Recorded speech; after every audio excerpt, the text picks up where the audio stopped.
में ईडी की चार्जशीट में बड़ा खुलासा हुआ है। चार्जशीट में छत्तीसगढ़ के पूर्व मुख्यमंत्री भूपेश बघेल का भी नाम शामिल है। ईडी ने 5 आरोपियों के खिलाफ चार्जशीट दायर की है, जिनमें शुभम सोनी, अमित कुमार अग्रवाल, रोहित गुलाटी, भीम सिंह और असीम दास का नाम है। ईडी की चार्जशीट में बताया गया है कि गिरफ्तार किए गए आरोपी असीम दास महादेव बैटिंग ऐप के प्रोमोटर के लिए भारत में कुरियर का काम करता था। उसके ठिकानों से हाल ही में रेड कर करीब 5 करोड़ 39 लाख रुपए बरामद किए गए थे। इसके बाद उसकी गिरफ्तारी हुई। आरोपी असीम दास ने एजेंसी को बताया कि यह पैसा हाल ही में छत्तीसगढ़ विधानसभा चुनाव के दौरान कांग्रेस के नेता और प्रदेश के पूर्व सीएम भूपेश बघेल के लिए भेजे गए थे। असीम दास ने यह भी कहा था कि महादेव बैटिंग ऐप के प्रोमोटर्स की तरफ से भूपेश बघेल को कुल 508 करोड़ रुपए दिए गए। अब इस मामले में जांच जारी है, देखना होगा आगे क्या कुछ होता है। बहरहाल खुलासे हैरान करते हैं, चौंका रहे हैं। जो आरोपियों के नाम सामने आए वो भी हम आपको दिखा रहे हैं। आरोपी असीम दास ने एजेंसी के सामने कई दावे किए हैं। पूछताछ का सिलसिला जारी है। चुनाव के दौरान भूपेश बघेल को पैसे दिए गए, इसका उसने जिक्र किया है। सहयोगी नीलेश त्रिपाठी हमारे साथ जुड़े हुए। नीलेश, क्या है ये पूरा मामला और जिस तरीके से पूर्व सीएम के नाम सामने आ रहे हैं तो इसे किस तरीके से समझा जाए? इस मामले में जांच पड़ताल कहां तक पहुंची? जी देखिए, इस मामले में ईडी ने फिर से एक चार्जशीट पेश की है। महादेव ऑनलाइन सट्टा ऐप का मामला है। छत्तीसगढ़ में विधानसभा चुनाव जो 2023 हुए उसके काफी चर्चा में रहा। बीजेपी लगातार ये आरोप लगाती रही है, चुनाव से पहले भी और चुनाव के दौरान भी, कि छत्तीसगढ़ में जो महादेव सट्टा ऐप के जो प्रमोटर हैं उनको संरक्षण देने का काम तत्कालीन सरकार करती रही है। उनके संरक्षण में एक बड़ा रैकेट एक तरह से चल रहा था, जो करोड़ों अरबों रुपए का कारोबार अवैध रूप से कर रहा था ऑनलाइन सट्टा के मामले में, और उसको संरक्षण जो है वो तत्कालीन सरकार दे रही थी। ये आरोप लगातार बीजेपी की ओर से लगाए जा रहे थे। लेकिन चुनाव के एंड पहले जब चुनाव चल रहा था उसी दरमियान एक बड़ी कार्रवाई ईडी ने की और असीम दास को रायपुर के एक निजी होटल से और इसके अलावा उसके भिलाई स्थित घर से छापा मारा और वहां से करीब 5 करोड़ रुपए कैश चुनाव के दरमियान बरामद किया गया था। और उसमें जब गिरफ्तारी हुई थी असीम दास की, उसे कुरियर बताया जा रहा है। जो महादेव सट्टा ऐप के प्रमोटर्स थे उनका पैसा भारत में लाना और वहां पे उनके बताए जगहों पर छोड़ना, ये इसकी जिम्मेदारी बताई जा रही थी असीम दास की।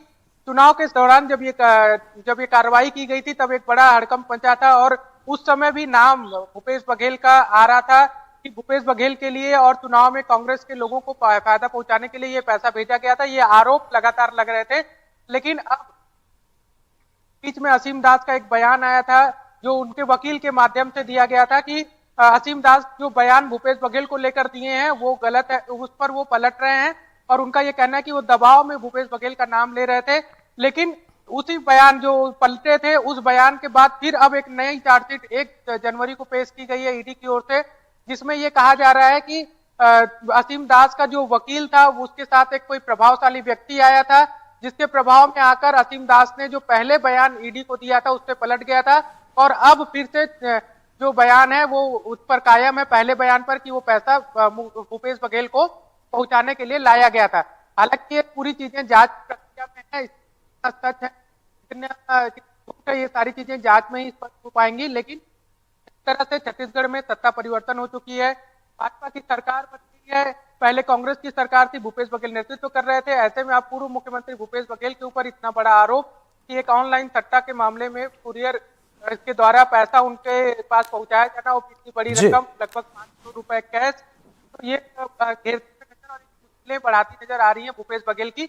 हालांकि भूपेश बघेल इस मामले में शुरू से जब भी बयान आता रहा है तो वो कहते रहे हैं कि चुनाव के समय में जबकि आचार संहिता लगी हुई है और हर जगह जांच चल रही है, वैसे में कोई 5 करोड़ कैश लेकर मूव करता है और रायपुर तक पहुंच जाता है और पकड़ाता नहीं है और एक होटल से बरामदगी होती है, तो इस पर भी शक है कि आखिर इतना बड़ा कैश लिक्विड लेकर कोई मूव कर रहा है और कैसे स्थानीय पुलिस या फिर निर्वाचन आयोग या जो भी जांच एजेंसियां थी जो नजर रखी हुई। बिल्कुल बिल्कुल नीलेश, सबकी अपनी अपनी दलीलें हैं, पर इस बीच खास ये हो जाता है कि 5 आरोपियों के खिलाफ चार्जशीट दायर की गई है। पूर्व मुख्यमंत्री का नाम सामने आया, हालांकि उन्होंने अपनी बात रखी है, पर बड़ा सवाल यह है कि आगे क्या कुछ हो सकता है, क्या कुछ इस मामले में आगे देखने को मिल सकता है, कैसी सुगबुगाहट नजर आ सकती है?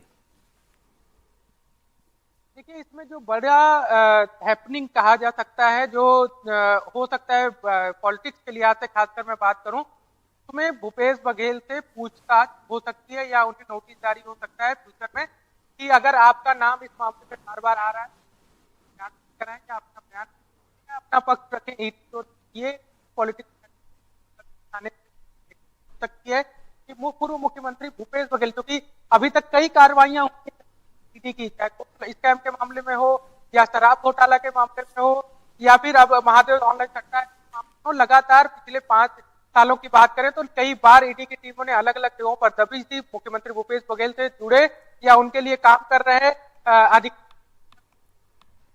जी बिल्कुल बिल्कुल नीलेश, तो कहीं ना कहीं अब भूपेश बघेल का नाम सामने आया तो जाहिर सी बात है इस मामले को लेकर सियासी गलियारे में भी भूचाल आना निश्चित है। नजर बनाए रखिए, आगे भी आपसे अपडेट लेंगे। फिलहाल बहुत बहुत शुक्रिया।